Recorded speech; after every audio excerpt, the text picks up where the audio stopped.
নমস্কার সকলকে। আমি Shaqlain Sagar, BA and MA in political science এবং ডিএলএড। শ্রদ্ধেয় শিক্ষক আশফাকুল্লাহ মণ্ডলকে জানাই অনেক ধন্যবাদ আমাকে তার চ্যানেলে পড়ানোর সুযোগ করে দেওয়ার জন্য। আজ থেকে আমি তোমাদের বিগত 10 বছরে WBCS প্রিলিম এর প্রশ্নপত্র উত্তরসহ পড়াবো। সবাই মন দিয়ে ভিডিওটি দেখতে থাকো, ধৈর্যের সাথে পড়াশোনা চালিয়ে যাও। শুরু করছি 2015 সালের প্রিলিম পরীক্ষার প্রথম 20টি প্রশ্ন দিয়ে। কোয়েশ্চেন 1, আবুল ফজলের রচনায় অবর্ণিত মুঘল চিত্রশিল্পী কে? অপশনগুলো দেখো: ফারুক, মুসকিন, মনসুর, মুকুন্দ। সঠিক উত্তরটি হবে মনসুর। এখানে এক্সপ্লেনেশনটা দেওয়া আছে, দেখে নাও। আবুল ফজল তার আইনি আকবরী গ্রন্থে মনসুরের নাম উল্লেখ করেন। মনসুর ছিলেন প্রকৃতি ও প্রাণীর চিত্রাঙ্কনে অসাধারণ শিল্পী। এই প্রশ্নটি নেওয়া হয়েছে মুঘল যুগের শিল্প ও সংস্কৃতি থেকে। প্রশ্ন 2, পিটের ভারত শাসন আইন কোন সালে প্রণীত হয়েছিল? 73, 81, 84, 58। এখানে সঠিক উত্তরটি হবে 84। পিটের ভারত শাসন আইন প্রণীত হয়েছিল 84 সালে, 1784 সালে। এখানে এক্সপ্লেনেশনটা দেখে নাও। এই আইনে বোর্ড অফ কন্ট্রোল গঠিত হয়েছিল। এর মাধ্যমে ব্রিটিশ সরকার ইস্ট ইন্ডিয়া কোম্পানির ওপর নিয়ন্ত্রণ আনে। এই প্রশ্নটি নেওয়া হয়েছে ব্রিটিশ শাসনের প্রারম্ভিক ধাপ থেকে। প্রশ্ন 3, কোন পঞ্চবার্ষিকী পরিকল্পনার সময় ভারত 2টি যুদ্ধে লিপ্ত হয়েছিল? কোন পঞ্চবার্ষিকী পরিকল্পনার সময় ভারত 2টি যুদ্ধে লিপ্ত হয়েছিল? এখানে অপশনের মধ্যে আছে দ্বিতীয়, তৃতীয়, চতুর্থ, পঞ্চম। সঠিক উত্তরটি হবে তৃতীয়। 1961 থেকে 66 সালের পরিকল্পনা চলাকালে ভারত, চীন ও পাকিস্তান 1965 এর সঙ্গে যুদ্ধ করেছিল। এই প্রশ্নটি নেওয়া হয়েছে ভারতের অর্থনৈতিক পরিকল্পনা থেকে। প্রশ্ন 4, ক্যাবিনেট মিশন ভারতে কবে এসেছিল? ক্যাবিনেট মিশন ভারতে কবে এসেছিল? অপশনটি দেখো: 1942, 1945, 1946, 1947। এখানে সঠিক উত্তরটি হবে 1946। 23 মার্চ 1946 সালে ভারতে ক্যাবিনেট মিশন আসে। এর উদ্দেশ্য ছিল সংবিধান সভা গঠন ও প্রশাসনিক কাঠামো নির্ধারণ। তাহলে এর উদ্দেশ্য ছিল সংবিধান সভা গঠন ও প্রশাসনিক কাঠামো নির্ধারণ। আর এই প্রশ্নটি এসেছে স্বাধীনতা আন্দোলন ও সংবিধান গঠন থেকে। প্রশ্ন 5, 1835 সালে ইংরেজি কোন ভাষার পরিবর্তে সরকারি ভাষা হয়েছিল? অপশনগুলি দেখো: আরবি, ফার্সি, তুর্কি, উর্দু। এর মধ্যে কোন ভাষাটির পরিবর্তে ইংরেজি ভাষাকে সরকারি ভাষা হিসেবে স্বীকৃতি দেওয়া হয়েছিল? উত্তরটি হবে ফার্সি। ইংরেজির আগে ফার্সি ভাষা সরকারি ভাষা হিসেবে ব্যবহৃত হতো। লর্ড ম্যাকলের শিক্ষানীতি অনুসারে 1835 সালে ফার্সির স্থলে ইংরেজি প্রশাসনিক ভাষা হয়। এই প্রশ্নটি এসেছে ঔপনিবেশিক শিক্ষা ও ভাষা নীতি থেকে। প্রশ্ন 6, প্রথম পরিকল্পনা বিরতির সময়কাল কত ছিল? 1 নম্বর অপশন 1965 থেকে 67, 66 থেকে 68, 66 থেকে 69 আর 65 থেকে 68। এখানে সঠিক উত্তরটি হবে 1966 থেকে 69। প্রথম পরিকল্পনা বিরতির সময়কাল ছিল 1966 থেকে 69। তৃতীয় পরিকল্পনা ব্যর্থ হওয়ার পর 1966 থেকে 69 সালে প্ল্যান হলিডে ঘোষণা করা হয়েছিল। এই প্রশ্নটি এসছে ভারতের অর্থনৈতিক পরিকল্পনা থেকে। প্রশ্ন 7, বঙ্গ বিভাগ কার্যকরী হবার তারিখ কোনটি? Option A 29 March 1905, option B 16 October 1905, option C 22 July 1911, option D 14 August 1946। এখানে সঠিক উত্তরটি হবে অপশন বি 16 অক্টোবর 1905। এক্সপ্লেনেশনটা একটু দেখে নাও। লর্ড কার্জনের বঙ্গ বিভাগ কার্যকর হয় 16 অক্টোবর 1905, যার ফলে স্বদেশী আন্দোলন শুরু হয়। এই প্রশ্নটি এসছে বঙ্গ বিভাগ ও স্বদেশী আন্দোলন থেকে। প্রশ্ন 8, ভারতের নতুন কৃষি পদ্ধতির সূচনার দশক কোনটি? ভারতের নতুন কৃষি পদ্ধতির সূচনার দশক কোনটি? এখানে 4টি অপশনের মধ্যে সঠিক উত্তরটি হবে অপশন বি, 1960।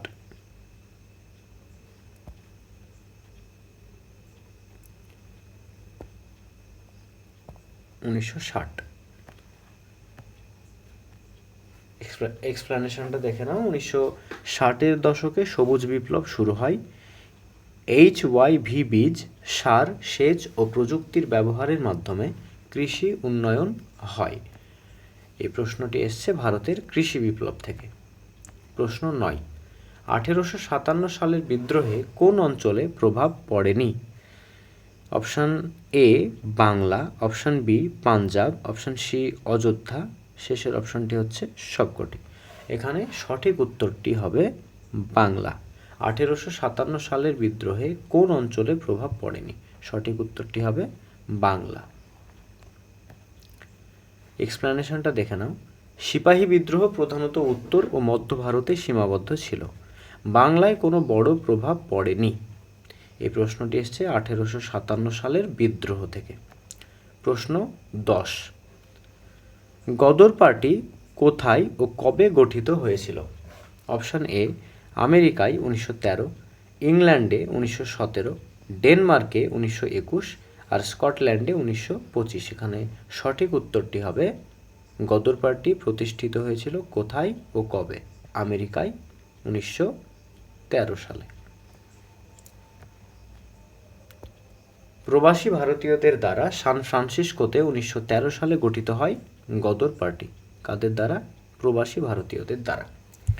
আর এই প্রশ্নটি এসছে প্রবাসী বিপ্লবী আন্দোলন। প্রশ্ন 11, হিন্দু বিধবা পুনর্বিবাহ আইন কবে প্রণীত হয়েছিল? হিন্দু বিধবা পুনর্বিবাহ আইন প্রণীত হয়েছিল 1856-তে।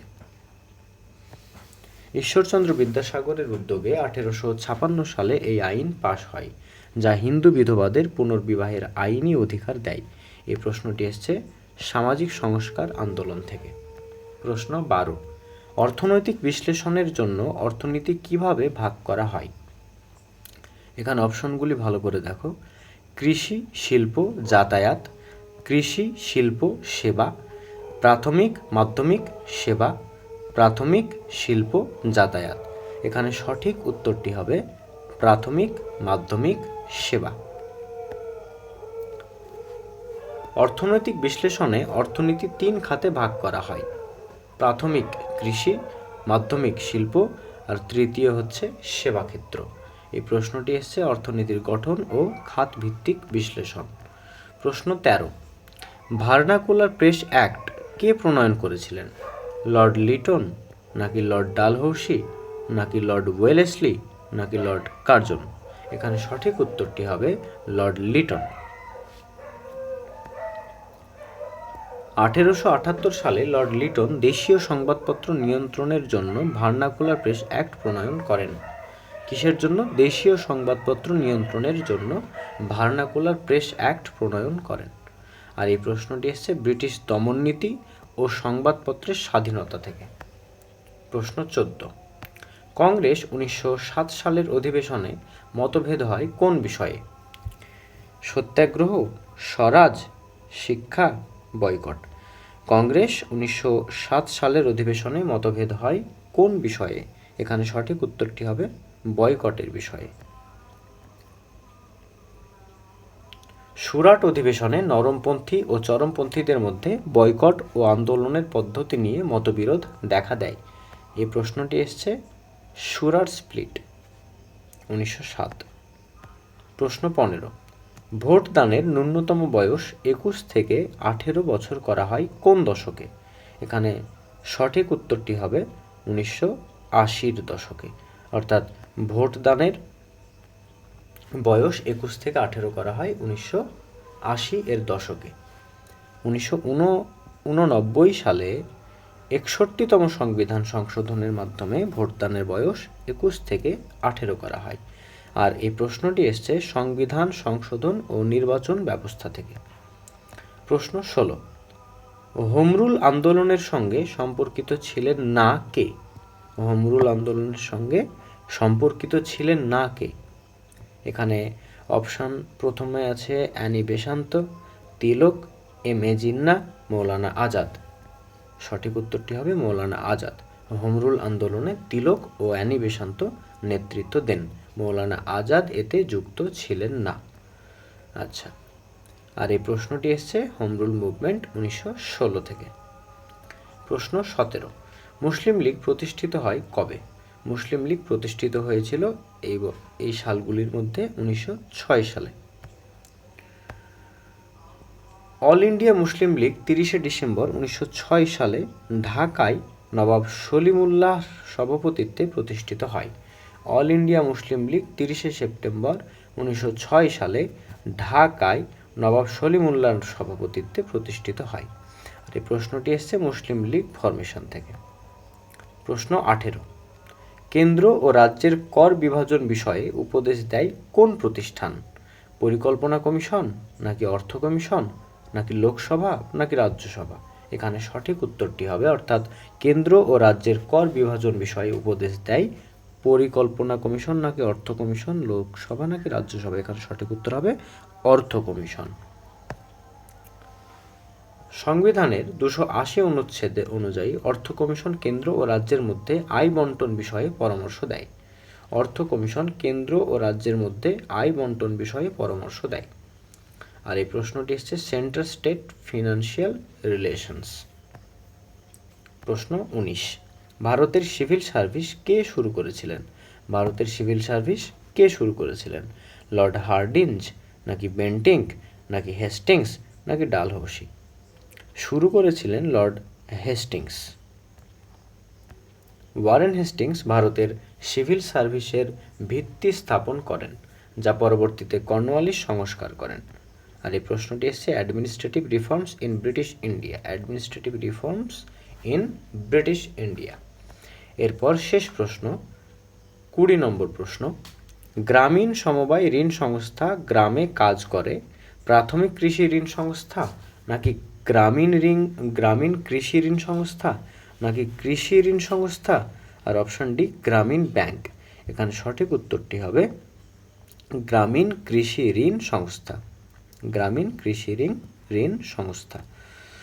প্রাথমিক কৃষি ঋণ সমবায় সমিতি গ্রামীণ স্তরে কৃষকদের স্বল্পমেয়াদী ঋণ প্রদান করে। আর এই প্রশ্নটি এসছে rural credit and cooperative banking থেকে। যাই হোক, আজকের 20টি প্রশ্ন শেষ। আগামীকাল আবার 20টি প্রশ্ন নিয়ে হাজির হব। ততক্ষণ পড়তে থাকো।